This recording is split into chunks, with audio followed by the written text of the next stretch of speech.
This is section 4.1, and you're going to want your calculator for some of this. So the first thing we're going to talk about is a function one-to-one, and this goes along with some of what we already did back in chapter 2. Here it says, in a one-to-one function, each x value corresponds to only one y value, and each y value corresponds to only one x value. And then this is the more formal definition. One-to-one function, a function, notice first it says it's a function. That's what we did back in chapter 2. To tell if something was a function, we said that the x values did not repeat.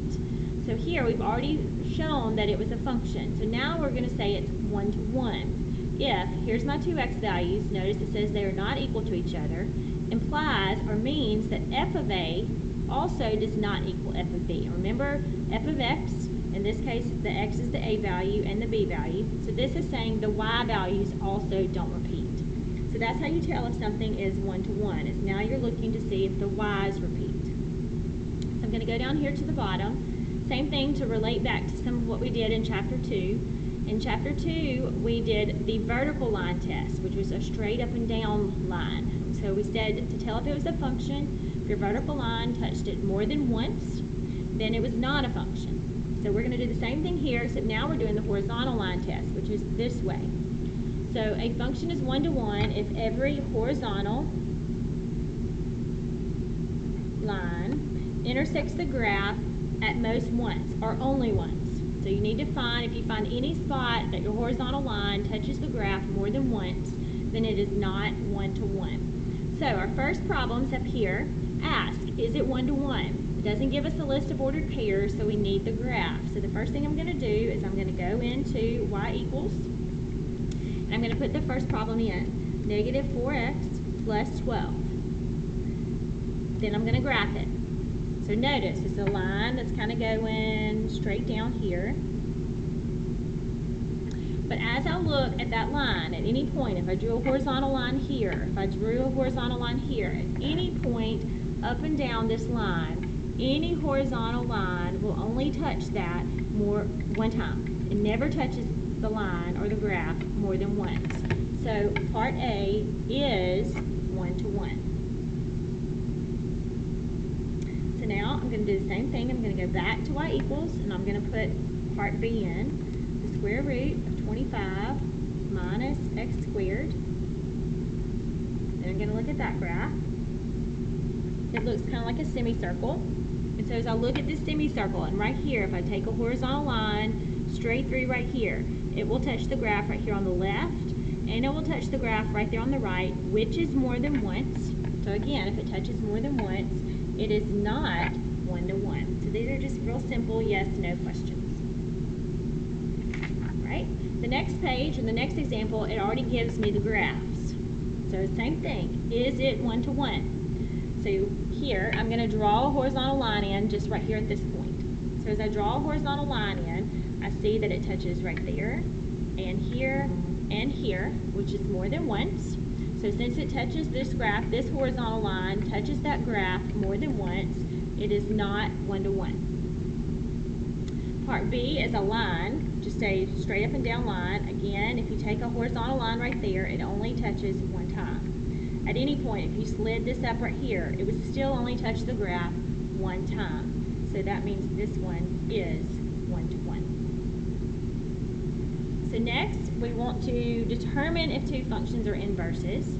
So it gives us this notation, f of g and g of f, which we've done already back in chapter 2.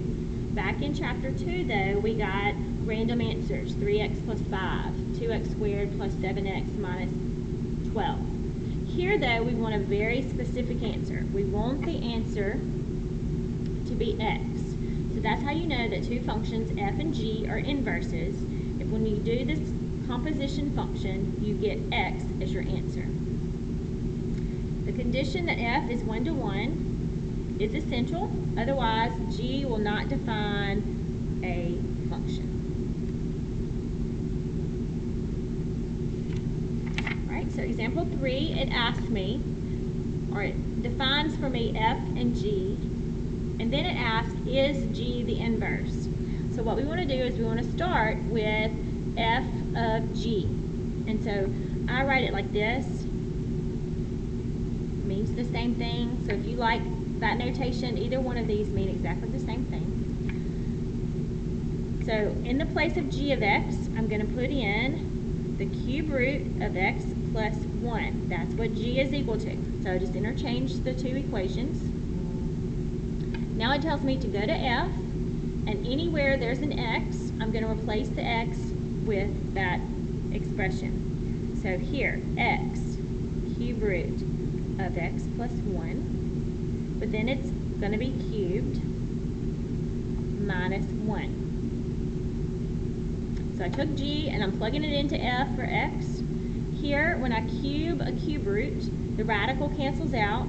I get x plus 1, and then you have your minus 1 in the back. So those cancel, and your answer for that piece is x. So now I'm going to do the same thing. I'm going to do g of f now. So g of f, the notation for that, if you like it the other way, looks like this. So whatever comes first stays out in front. So in the place of f of x, I'm going to put in x to the third minus 1. That's what f of x is equal to from up here. So now it tells me go to g. Anywhere there's an x, you plug this in. So I have the cube root of x, which now is x to the third minus 1, and then you have a plus 1 in the back. So now your two 1's cancel. You have the cube root of x, which is x. So I did both composition functions. When I did both of them, I got the answer of x, so they are inverses. So part B, same thing. It defines for me f and g, and it asks, is g the inverse? So I'm going to start with f of g. G is 1/2 x minus 5. So I'm going to go to f, plug in 1/2 x minus 5, and then I have a plus 5 in the back. So this is g going in right here for x. So now I'm going to distribute out. Half of 2 is 1x. 2 times negative 5 is negative 10. Then you still have the plus 5 in the back. But here, when I add these two like terms, I end up with x minus 5. That is not x. So from here, you could almost say, no, they're not inverses. But I'm going to go ahead, I'm going to show you the other way, just to make sure. I know that f is 2x plus 5. So that's all I did here. F is equal to that. So I'm going to go to g, and in the place of x, I'm going to put this in. 2x plus 5. And then you have a minus 5 in the back. Distribute again. Half of 2 is 1x, but half of 5 is, I'm going to write it as a fraction, 5/2. And then you have minus 5.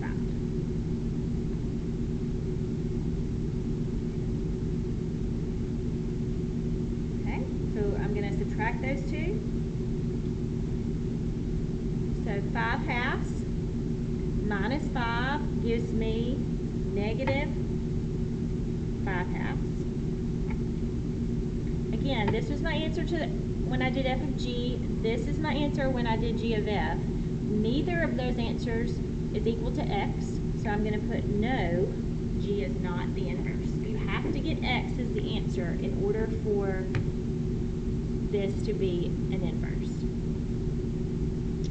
Right, the next part says, by definition of inverse, the domain, remember that's the x values, of f is the range y values of f inverse. And the range y values of f, the beginning function, will become the domain of f inverse. So basically they just interchange, or they flip back and forth. Right here it says find the inverse if it is 1-to-1. So first thing I'm going to do is I'm going to check, is this 1-to-1? So remember, 1-to-1 means check the y values. Do any of the y values repeat? So here my y values are 1, 0, 1, they repeat, 2, and 2, and these repeat. So since my y values repeat, this is not 1 to 1. So you put no inverse. It has to be 1 to 1 in order for there to be an inverse. And so since here my 1's repeated and my 2's repeated, it was not 1 to 1, so this one has no inverse. Right, and then on the next page, there's another example. So again, I'm going to check my y values first.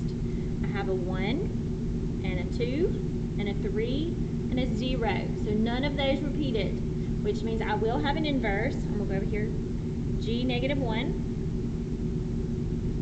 So what I'm going to do is I'm going to write all my, have 4 ordered pairs. So the domain will become the range. So that means it's going to become the y value. Same thing here. The 0 will become the y value, the 2 will become the y value, and the 4 will become the y value. So I made all the domains the ranges. And then all the ranges will become the domains. So 1, 2, 3, and 0. So all I did is I flipped the ordered pairs. That's all I did. The inverse, the last thing we want to do is we want to find the equations of the inverse. So the inverse is found by interchanging the x and y values, and then the equation of the inverse, y equals f of x, is found the same way. Alright, so first thing, it has to be 1 to 1, just like we just did for these last problems with the ordered pairs. If it's 1 to 1, and then here's my problem, I have y equals f of x, the first thing you want to do is switch out, or f of x to y. Anytime you see f of x, you know that it's equal to y, so go ahead and change them. Make f of x be equal to y, so your equation is y equals. Also, if you haven't already done it here, make sure you check if it's 1 to 1. If it's not 1 to 1, then it will not have an inverse, so you'll put no inverse. The next thing you're going to do is switch places with x and y. So all the x's will become y's, all the y's will become x's. You don't change any numbers or any signs, you just switch out the variables. And then the last thing, you're going to solve the new problem for y. Get y by itself. And then after you get y by itself, you rename that as f negative 1. That's your new inverse. You can't have a y equals in the beginning and a y equals in the end. So once you get your ending answer, then you rename it as f inverse. Alright, so here, y equals 2x plus 5. So I started that way, I got rid of f of x, and I changed it to y. So now I'm going to go into my calculator. I'm going to look at the graph. If you don't already know what that is, the line. So it's going that way. And as I look at that line, I see that it is 1 to 1. A horizontal line will only touch that one time. So I'm just going to make myself a note so I'll know that I checked that. It is 1 to 1. Now it tells me to switch places with x and y.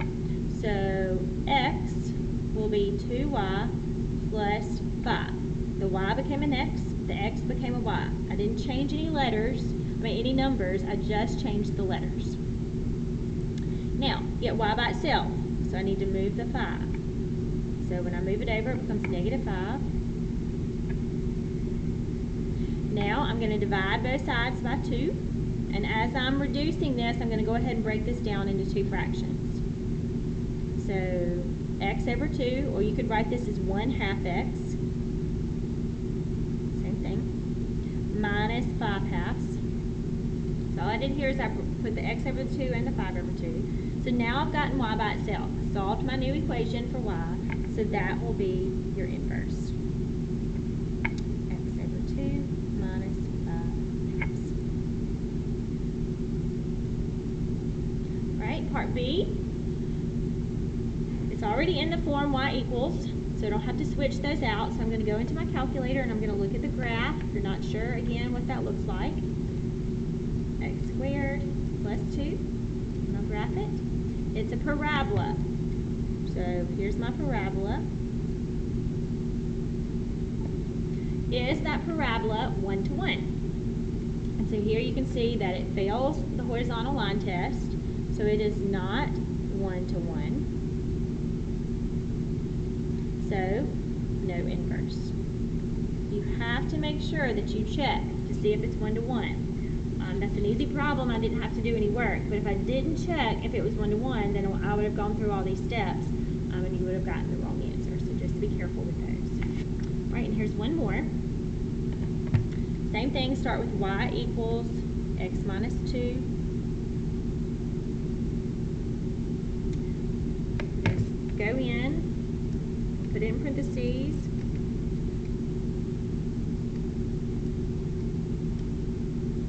There's my graph right here. If you want to zoom in, if you're not sure, but this is just where it's crossing the x-axis.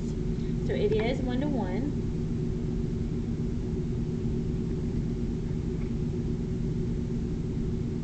Kind of what the graph looks like. All right, so here x will be y minus 2 to the third. X's become y's, y's become x's. You just switch out the letters. Then I need to get rid of a cube. So the way you get rid of a cube is you cube root it. So that's going to make these two cancel. So if you cube root one side, you have to cube root the other side. So don't forget to balance them out. So on the left, you get the cube root of x. Over here, the radical cancels, and you just get y minus 2, which is what you wanted. You wanted to get the y out of that parentheses, and so I've done that. Now I need to get y by itself. So I end up with the cube root of x plus 2.